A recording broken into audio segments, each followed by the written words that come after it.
31/3/2026 રોજ ધાંગધ્રા સમસ્ત રાજપૂત સમાજ દ્વારા સંત શ્રી ભગતની જાહેર શોભાયાત્રાનું આયોજન કરવામાં આવ્યું હતું, જેમાં રામ મહેલના મહંત શ્રી પરમ પૂજ્ય મહાવીરદાસજી, નાગેશ્વરદાસજી અને રોકડિયા હનુમાનજી મંદિરના મહંત શ્રી દ્વારા આ શોભાયાત્રાને પ્રસ્થાન કરાવવામાં આવ્યું હતું.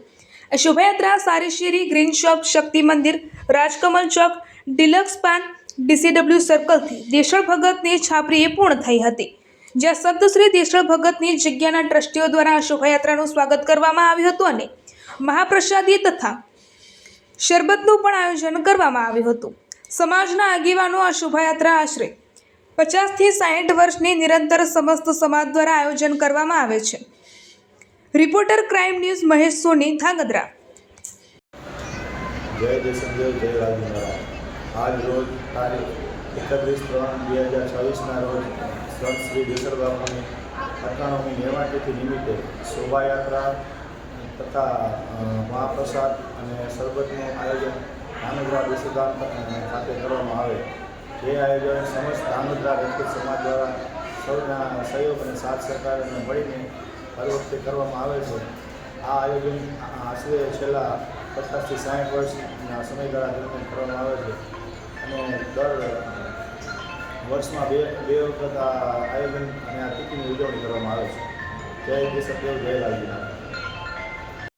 દેશળ બાપુની જય, લાલજી મહારાજની જય. ધાંગધ્રાની અંદર સંત શ્રી દેશળ ભગતની જગ્યામાં આ 98મી તિથિ છે, 98. એની અંદર મહાપ્રસાદ લગભગ ઓછામાં ઓછા 10 થી 12 હજાર માણસો લે છે અને દરેક માણસ ભેદભાવ વગર અહીંયા આવી શકે છે. એ જ રીતે અહીંયા ગૌશાળા છે અને એ ગૌશાળાની અંદર લગભગ 300 ગાયો છે. એ ગાયોના ઘાસચારા માટે ફંફાળો કરીએ, ડાયરો કરીએ અને એ રીતે અમારે સમાજની અંદર અમારા સગા કાકા દયાલાલ ચાવડા એમણે 98ની અંદર અમે અહીંયા ડાયરો શરૂઆત કરી હતી તે હજી સુધી પણ એ સેવા ચાલુ છે અને ડાયરાનું આયોજન કરવામાં આવે છે.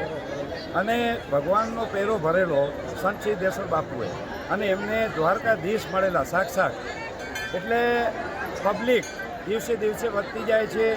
કોઈને ખબર નથી, કોઈનું થોડું આમ તેમ એમ કરીને પણ હવે પબ્લિક બહુ વધવા માંડ્યું છે પહેલે કરતાં.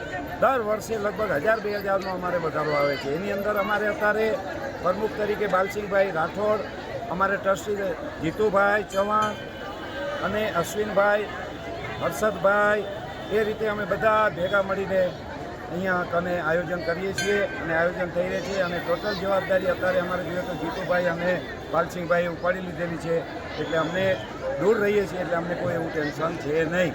અને જેણે પણ અહીંયા આવવું હોય એ બધા માટે છૂટ છે, ભેદભાવ કોઈ રાખવો નહીં. બાપાને જોઈને આવવાનું છે, બાપો બધાનો છે. બોલો જય દેશળ બાપુની, જય લાલજી મહારાજની.